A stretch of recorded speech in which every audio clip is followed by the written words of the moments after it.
So this story I'm gonna call Miracle.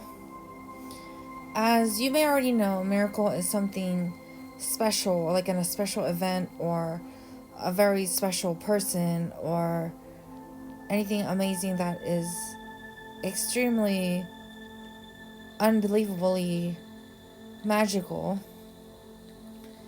Um, Here's my ultrasound photo. If you can see proper, there's a shadow of what looks like a dog. Um, my pregnancy happened in 2012, and that was the ultrasound photo. So it was the only clinic that I could have gone to in 2012. After being pregnant for approximately a month, um, you could see the little growth there of the child. Um, I remember clearly that the night that the baby was conceived, which was meant created, as the sperm supposedly went in, I do remember there was a bunch of aliens on the roof. As feeling as a blind person, a person can always detect and sense what is around and what is there. So I did see with my eyes, with or without, that there were aliens definitely on top of my ceiling, which was Balthazar's home at that time in Wilbur, Reseda.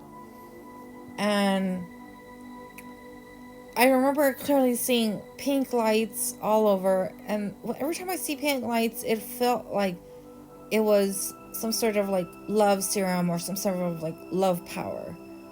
And that was around, and I don't know where the lights went off, and a sexual act occurred, but strangely for a male, regardless if it's a vampire, and and the vampire size is around the same size as mine, so I mean, but the penis felt the size of a syringe, and definitely I didn't feel it. So if anyone puts a tampon in or a syringe in, of course no one's gonna really feel it. So I mean, what happened then? I just remember shortly after when I went to the miracle clinic that someone had invisibly told me that it was Blue Rival's kid or some bright side guy's kid, and I just said no, it's Balthazar's kid because I had sexual relations.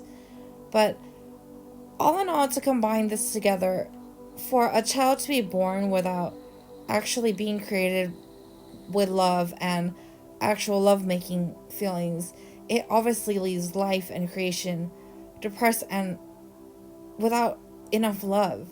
So, I mean, the miracle to this story is if there was no child that was found that was 3 months after the abortion, because abortion did take place at Women's Health Clinic, and the child was 3 months, which would be considered premature. And if the child wasn't strange enough, that soul in there that appears definitely appears as the daughter I ended up receiving shortly after. So, getting to the point of all this and the missing Book of Enoch is obviously when my father had contacted me, my given father, during my attendance at St. Kateri. Um, it's Catholic Church, and my father had mentioned what happened to the Book of Enoch. And as I started to piece all this up together, is as I was informed, the Book of Enoch had golden aliens that were around Moses during the 3rd century. And just why were there golden aliens around Moses, and the story about Mary Margaret getting a miracle pregnancy? How would a miracle pregnancy occur if there was no sperm? And if there was no sperm or no sexual relation, just how would a child be created?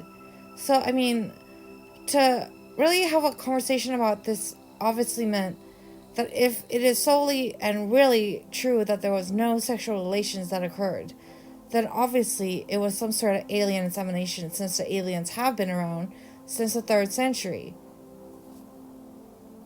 So when referring to family members or having a new child or a wedding or some sort of relationship like that, if you look at blood and everything else, is it really your child? So I can't honestly say that my dog is actually my child, but I did ironically find him at 3 weeks of age, and I did lose the child at 3 months.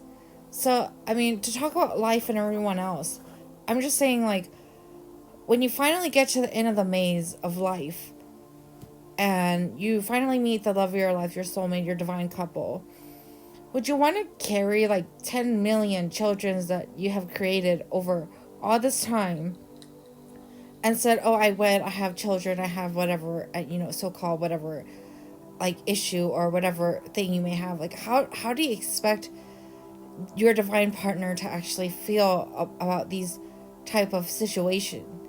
And how do you expect your divine partner to actually be okay with it? Especially if your divine partner doesn't have anything of that sort. So I'm just saying, like, maybe the insemination, maybe everything that happens, that occurs around the sex, around the insemination, around everything that happens, may, maybe it's supposed to happen. And and maybe it's time to have children. Maybe it's meant to be. But I'm just saying, for the people that do have children, I wish you the best, and I hope that when you get at the end of your maze, you wouldn't be there for something shockingly sad or shockingly surprising to your divine partner. If you don't know who the guy in the statue is holding an old kind of Flintstone rocked commandments written down on rock, that's Moses from the 3rd century. He was a guy with the 10 Commandments that he heard God had told him what the 10 Commandments were. In the 10 Commandments, there's possibly only like 2 lines that really instill upon me is thou shalt not kill, which is one. And thou shalt not kill comes along with possibly starting bad drama or bad karma or abuse. Second, the other quote that stuck with me the entire time is thou shalt not sleep with thy neighbor's wife. Meaning, when referring to divinity and things like that, how can you possibly have real sexual relations with someone that's not really your divine couple? So regardless if you're married, regardless if you have all these things with someone, it doesn't really prove to me and a lot of people, especially Catholicism's and rule of life and regulations of how things are supposed to be, that it is actually your partner. Because, I mean, when you look at life and the planet, and not the planet, but people on the planet, is people wed and people divorce. And people always have issues. And why do people have issues? It's probably because it's not your divine partner.